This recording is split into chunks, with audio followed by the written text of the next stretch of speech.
សួស្តីអ្នកទាំងអស់គ្នាខ្ញុំបាទវិជ្ជបណ្ឌិតអូបស្មីសប្តាហ៍ជាវិជ្ជបណ្ឌិតឯកទេសផ្នែកវិទ្យាប្រព័ន្ធទឹកនោមនៃទីពេទ្យទូយ៉ាភ្នំពេញថ្ងៃនេះយើងចាប់បានសំណួរមួយតាក់ទងទៅនឹងទី1គេសួរថាតើហេតុអីតើអ្វីទៅជាការកាត់ស្បែកក្រពងរបស់មនុស្សប្រុសអញ្ចឹងយើងនិយាយចាប់ទៅអានឹងពាក្យអង់គ្លេសពាក្យបច្ចេកទេសឲ្យឈ្មោះថា circumcision អញ្ចឹងមានថាការកាត់ស្បែកក្រពងរបស់មនុស្សប្រុសហ្នឹងមានន័យថាជាយើងគ្រាន់តែជាការវះកាត់មួយដើម្បី remove ផ្នែកណាមួយនៃស្បែកក្រពងរបស់មនុស្សប្រុសដែលជាទូទៅវាវែងពេកឬក៏អ្នកជំងឺមួយចំនួនគាត់អាចទាញវាចេញមកបានអញ្ចឹងណា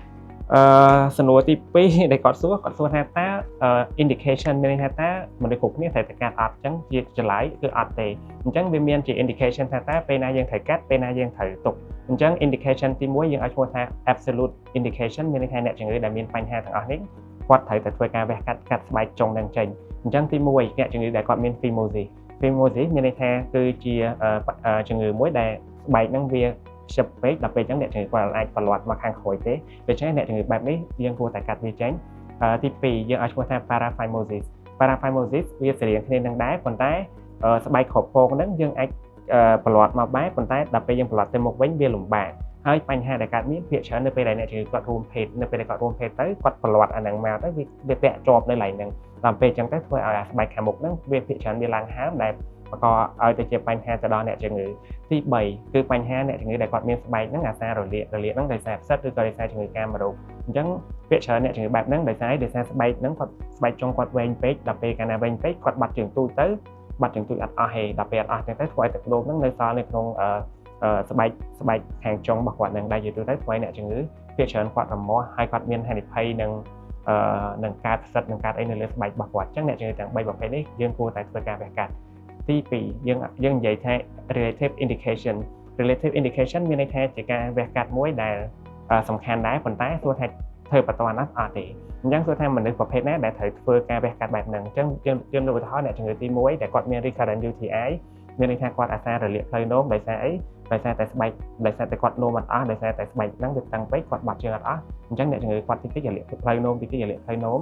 រឿងទី1អ្នកជំងឺទី2គឺយើង prevention មានន័យថាអ្នកជំងឺដែលគាត់មានដៃគូច្រើនឧបមាថាគាត់អាចមានប្រឈមមុខនឹងការឆ្លងជំងឺ HIV ឬក៏អ្នកជំងឺដែលគាត់ប្រឈមមុខនឹងឆ្លងHPV infection អញ្ចឹងអ្នកជំងឺបែបហ្នឹងយើងគួរតែធ្វើការកាត់ចុងទៅដើម្បីកាត់បន្ថយអត្រាឆ្លងជំងឺកាមរោគ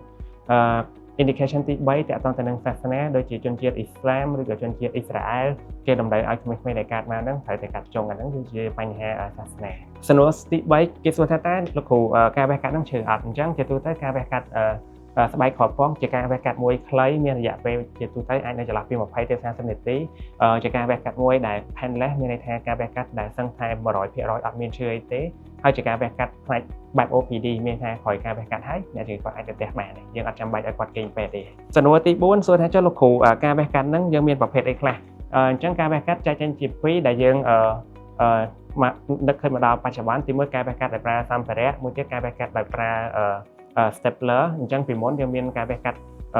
យើងកាត់ហើយយើងដេរយើងចងហើយតាមមកទៅលើកូនក្មេងវាមានការវះកាត់បែបប្រភេទកូនក្មេងមានកំកោខ្លំមានអីណាប៉ុន្តែយើងបើលើមនុស្សចាស់យើងការវះកាត់ដែលយើងអាសាប្រើតិចនៅទីពេទ្យយើងមានតែ2ឯងទី1គឺយើងកាត់ដេរហើយទី2យើងប្រើ stapler គឺយើងមានម៉ាស៊ីនកាត់ហើយសំណួរចុងក្រោយចុះលោកគ្រូពេលកាត់ហើយមានផលលំបាកអីខ្លះអញ្ចឹងជាទូទៅការវះកាត់ជាការវះកាត់មួយសាមញ្ញងាយស្រួលហើយมันមានជាផលលំបាកអីច្រើនទេផលលំបាកដែលអាចមានគឺទី1វាអាចមានជា hematoma មានថាវាអាចจะមានជាឈាមកកតិចតួចក្រោយការវះកាត់អ្នកជំងឺគាត់អាចឈឺឬក៏អ្នកជំងឺអាចមាន wound infection ដែលជាការវះកាត់មួយស្ទើរតែពុំមានផលលំបាកក្រោយការវះកាត់អូខេអញ្ចឹងជាសរុបការវះកាត់នេះគឺជាការវះកាត់មួយសាមញ្ញទេហើយมันបង្កផលលំបាកអីទៅដល់អ្នកជំងឺទេប៉ុន្តែវានឹងផ្ដល់ជាផលល្អទៅអ្នកជំងឺនៅថ្ងៃក្រោយច្រើនបំផុតបាទសូមអរគុណ